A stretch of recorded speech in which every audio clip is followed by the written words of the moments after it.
রাজধানী মতিঝিলে একটি ফিলিং স্টেশনের সামনের চিত্র এটি। মধ্যপ্রাচ্যে যুদ্ধ পরিস্থিতির কারণে আতঙ্কিত হয়েই পেট্রোল পাম্পের সামনে অপেক্ষা মোটরসাইকেল ও প্রাইভেট কার চালকদের। এই অপেক্ষা 2-3 ঘন্টারও বেশি।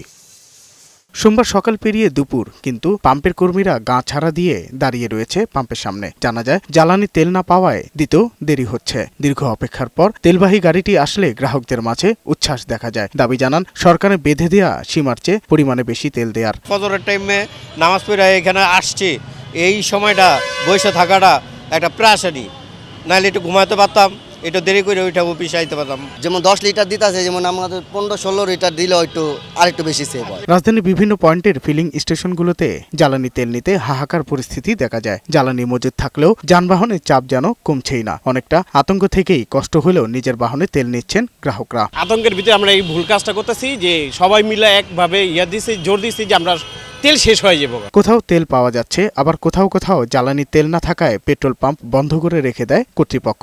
তবে পাম্প মালিকরা বলছেন, তেলের পর্যাপ্ত মজুত রয়েছে। যুদ্ধের কথা শুনে এরা মনে করছে তেল বুঝি আর পাবো না, তেলের সমস্যা দেখা দিচ্ছে। কোনো অসুবিধা নাই, তেলের কোনো সমস্যা হবে না। মধ্যপ্রাচ্যের যুদ্ধ কবে নাগাদ শেষ হবে তা জানা নেই। সরকারও জ্বালানি তেলের চাহিদা মেটাতে ভিন্নভাবে চেষ্টা করে যাচ্ছে, কিন্তু সবাইকে সাশ্রয়ী হওয়ার আহ্বানও জানান সরকার।